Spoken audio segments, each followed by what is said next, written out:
नमस्कार दोस्तों, जय श्री राम। कैसे हैं आप सब। हमारे YouTube channel the nationalist media में आप सभी का स्वागत है। प्रकृति बड़ी ही रचनात्मक होती है और प्रकृति को बनाने वाला यानी कि जो हमारे भगवान हैं, उसे आप किसी भी रूप में मानते हैं, कोई भी आप स्वरूप उनका मानते हैं, कोई मैटर नहीं करता। लेकिन वो जो शक्ति है, वो जो परमात्मा की शक्ति है, जिसे हम परमात्मा स्वरूप में देखते हैं, वो बड़े ही रचनात्मक है। क्योंकि वो इस दुनिया के अंदर ऐसी ऐसी चीजें बनाते हैं, या फिर ये कहें उन्होंने मनुष्य शरीर बनाया, उन्होंने हर तरह के जानवर बनाए और हर एक की भूमिका निर्धारित की हुई है कि कौन सा किस समय में किस भूमिका में दिखाई देगा, किसकी भूमिका किस समय में सबसे ज्यादा होगी, किसकी भूमिका किस समय में सबसे कम होगी। ऐसा मैं इसलिए कह रही हूं क्योंकि एक समय था जब हमारे घरों में एक ऐसे जानवरों को पाला जाता था जिससे हमें कुछ ना कुछ मूलभूत आवश्यकताएं हमारी पूरी होती थी। वो हमें कुछ ना कुछ ऐसा चीज देते थे जिससे हमारे घर की या हमारे परिवार की मूलभूत आवश्यकताएं पूरी होती थी, जैसे कि दूध वगैरह। या फिर अगर कोई भेड़ बकरी पालता था तो बकरी का दूध भी कहीं ना कहीं किसी ना किसी बीमारी से जूझने के काम आता है। भेड़ पालता था तो उससे हमें ऊन मिलता था। इस तरह की चीजें जब पाली जाती थी, खास तौर पे मैं अगर गाय की बात करूं तो गाय पालन इसलिए किया जाता था एक समय में बहुत ज्यादा मात्रा में। अब भी होता है लेकिन कम मात्रा में होता है, लेकिन एक समय था जब बहुत ज्यादा मात्रा में होता था। वो इसलिए क्योंकि गाय से हमें हर तरह का पौष्टिक आहार मिलता था, दूध मिलता था और दूध से बहुत सारी चीजें बनती थी। लेकिन धीरे धीरे ये प्रचलन बदलता चला गया। एक समय ऐसा आया जब हमारे देश के अंदर बहुत ज्यादा मात्रा में आक्रांता आए, उन्होंने हमारे देश पर कब्जा किया। फिर तो बिल्कुल ही चेंज होता चला गया। फिर भी कहीं ना कहीं लोग इन्हीं चीजों पर आधारित थे। कहीं ना कहीं वो दूध उत्पादन वाली जो कार्य है वो करते थे, कहीं ना कहीं वो इस तरह से अपने खेती वगैरह करते थे। तो इस तरह की चीजों पर फिर भी निर्भर थे। फिर समय चेंज हुआ, हमारे देश के अंदर स्वतंत्रता आई। ये स्वतंत्रता सिर्फ और सिर्फ नाम की थी, ऐसा कुछ नहीं था कि हमारा देश सच में स्वतंत्र था। क्योंकि अभी भी ऐसे बहुत से लोग हमारी सत्ता में बैठे थे जिन्होंने हमें मानसिक गुलाम ही बना के रखा। लेकिन उन्होंने एक चीज हमारे घरों के अंदर पहुंचा दी और वो था पेट करने का जो तरीका, यानी कि कुछ ना कुछ किसी ना किसी जानवर को अपने घरों में पालो। लेकिन घरों में पालने का जो प्रचलन था उसमें कहीं भी गाय या दुधारू पशु नहीं थे, कोई भी ऐसे जानवर नहीं थे जो हमें कुछ ना कुछ अच्छी चीज हमें देते या फिर उनसे हमें कोई ना कोई इस तरह का फायदा होता। हम गैया पालन करते थे क्योंकि हमें दूध मिलता था। लेकिन जिन जानवरों ने पालन के रूप में हमारे घर में स्थान लिया, वो हमें सिर्फ और सिर्फ रक्षा कर सकते थे हमारी। एक तरह से अगर हम बात करें डॉग्स की, तो डॉग्स हमारे घर को रखवाली करते थे बाहर बैठकर, बस इतना ही था। या फिर अगर आजकल कोई कैट पालता है या कुछ और किसी और जानवर को भी पालता है तो अपने शौक के लिए पालता है, उससे उन्हें कोई फायदा खास नहीं होता। लेकिन फिर भी चलो कोई बात नहीं, अगर ये पालते भी हैं तो ये जो कल्चर अगर हम बात करूं तो ये कल्चर वेस्ट से आया था। क्योंकि हमारे देश के जो नेता लोग थे वो ज्यादातर वेस्ट को फॉलो करते थे और वेस्ट में जो डॉग्स हैं उनको पालना बहुत ज्यादा एक स्टैंडर्ड टाइप में देखा जाता था, बहुत ज्यादा मतलब अपने आप को आधुनिक समझा जाता था। फिर धीरे धीरे लोगों ने कुछ ना कुछ किसी ना किसी जानवर को पालना शुरू किया। उसमें ज्यादातर वो डॉग्स को पालते थे और हर तरह की नस्ल के डॉग उनके घर पे मिल जाएंगे आपको। लेकिन कोई भी गैया पालन जिस प्रकार से पहले होता था, हर एक के घर में गायें होती थी, भैंस होती थी, जिससे उन्हें कुछ ना कुछ दुग्ध वगैरह चीजें मिलती थी, वो पालन खत्म हो गया। हर कोई जॉब पे निर्भर हो गया, हर कोई बाहर जाके पढ़ने लगा, बाहर जाके जॉब करने लगा, इस तरह की चीजें करने लगा। हर एक के घर के अंदर घर बंद होने शुरू हो गए, कहीं भी उनका आंगन ऐसा नहीं रहा कि जहां पर किसी चीज को वो पालन कर भी सके। तो घर ऐसे बनते चले गए, लोग ऐसे बनते चले गए कि अब लोगों के घर के अंदर आपको डॉग्स तो बहुत मिल जाएंगे लेकिन कहीं भी आपको गाय नहीं मिलेगी। भले वो फ्लैट में रहते हो, भले उनका घर प्रॉपर एक किसी जगह पर हो, भले बंगला हो, कुछ भी हो, आपको गाय नहीं मिलेगी। क्योंकि ऐसा पालन करना उनके स्टैंडर्ड, उनके आधुनिकता के खिलाफ हो जाता है। आपको बड़े से बड़ा अमीर भी अगर दिखेगा, बड़े से बड़ा फिल्म स्टार दिखेगा, बड़े से बड़ा बिजनेसमैन दिखेगा, आपको उसके घर के अंदर डॉग्स तो मिल जाएंगे क्योंकि वेस्ट कल्चर को पूरी तरीके से हमारे भारतीय लोग अपना चुके हैं। आपको छोटे से छोटा कारोबारी से लेकर बड़े से बड़ा बिजनेसमैन तक आपको उसके घर के अंदर डॉग्स मिल जाएंगे पाले हुए, लेकिन आपको कहीं भी गाय नहीं मिलेगी। लेकिन परमात्मा को मालूम था कि ऐसा समय आएगा, क्योंकि मैं कह रही हूं ना कि वो शक्ति बड़ी ही अपरंपार है। उसे पता होता है कि कैसा समय आएगा, मैंने किस हिसाब से कैसा जीव बनाया है, किस तरीके से वो जीव को पालन करेगा। परमात्मा को मालूम था कि ऐसा समय आएगा, लोग इस तरीके की हरकतें करेंगे, लोगों का जो सोच विचार है वो ऐसी हो जाएगी और वो अपना ही नुकसान करेंगे। क्योंकि डॉग्स को पालना या किसी भी तरह के ऐसे जानवर को पालना हमारे घर की जो वास्तुकला होती है या फिर हमारे घर की जो एनर्जी होती है उसके लिए बड़ा ही खतरनाक होता है।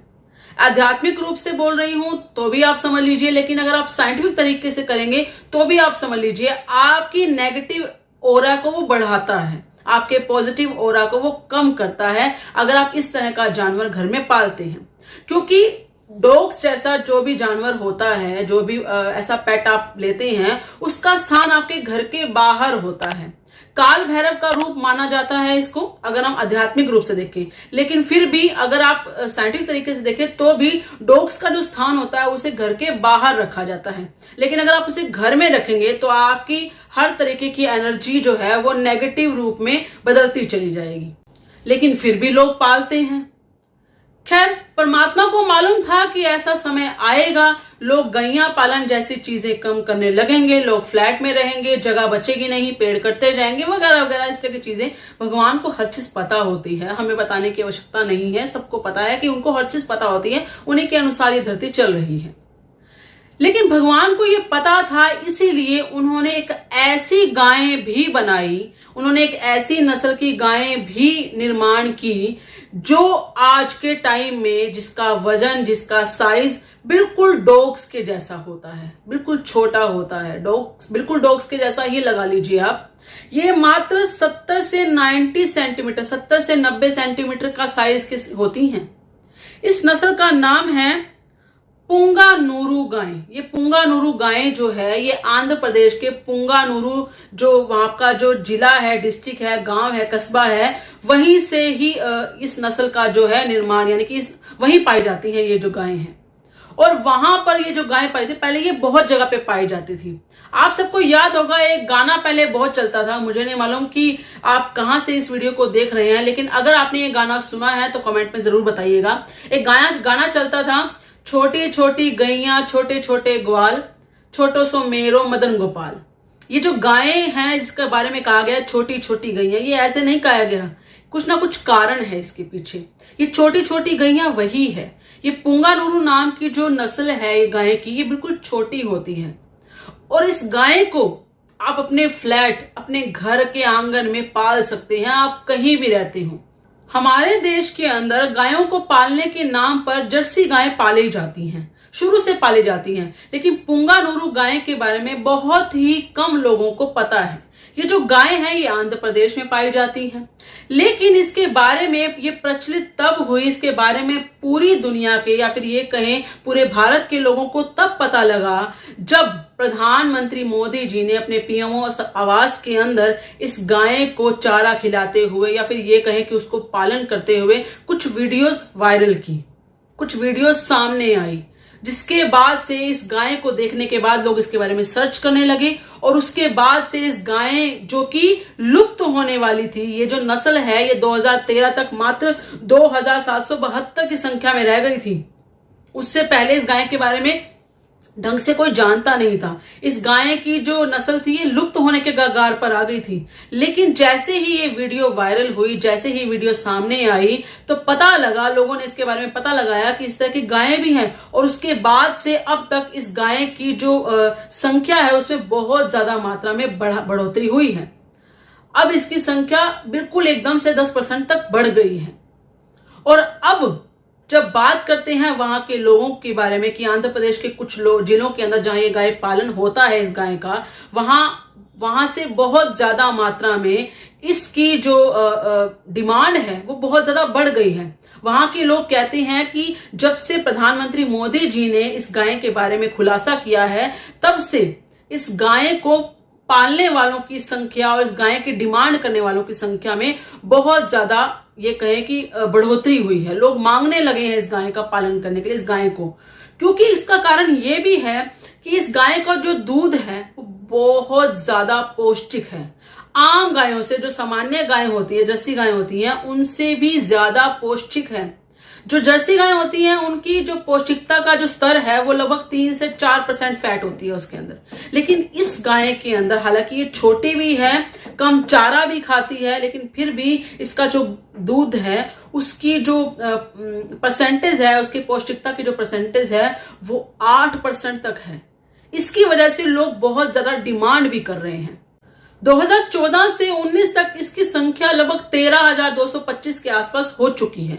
लेकिन अब अगर हम इसके बारे में डिटेल में जानने की कोशिश करें तो अब जो संख्या इसकी आएगी, जब भी इसके बारे में पता किया जाएगा या इसकी दर बताई जाएगी या फिर डिटेल आएगी बाहर, तो इसकी संख्या बहुत ज्यादा मात्रा में बढ़ चुकी होगी, क्योंकि लोगों को जो ऐसी गायें होती हैं उसकी डिमांड, खास तौर पे जो पशुपालन करते हैं, उनको बहुत ज्यादा मात्रा में चाहिए होती है। और वैसे भी अगर ये गाय छोटी है तो बहुत ज्यादा मात्रा में मतलब कहते हैं ना, किफायती टाइप की अगर होगी तो पालन करने में भी आसानी होगी। छोटी है लेकिन दूध भी पौष्टिक देती है और कम चारा भी खाती है, तो बहुत ज्यादा फायदे इससे मिलेंगे लोगों को। अब बात आती है कि प्रधानमंत्री मोदी जी ने ऐसा क्यों किया।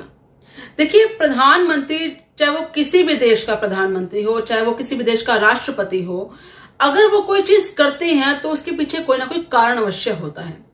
कई लोगों ने उन्हें ट्रोल करने की कोशिश भी की, जितने भी खास तौर पे हमारे विपक्षी दल जो हैं, उन्होंने उन्हें ट्रोल करने की कोशिश की कि पीएम आवास के अंदर उन्होंने इस तरीके से पालन, मतलब गायों का पालन वो कर रहे हैं, इस तरह की चीजें कर रहे हैं, तो बहुत ज्यादा मात्रा में ट्रोल भी किया गया। लेकिन कोई भी चीज हमारे प्रधानमंत्री, खास तौर पर मोदी जी, कभी कोई ऐसी चीज व्यर्थ नहीं करती, उसके पीछे बहुत कारण होते हैं। ये जो गायें हैं, इसको पालने को लेकर कहीं ना कहीं, क्योंकि ये लुप्त हो रही थी, तो जैसे ही लोगों को इसके बारे में पता लगा तो उसके बाद इसकी संख्या बहुत ज्यादा मतलब विस्तार होने लगी, बहुत ज्यादा मात्रा में बढ़ने लगी।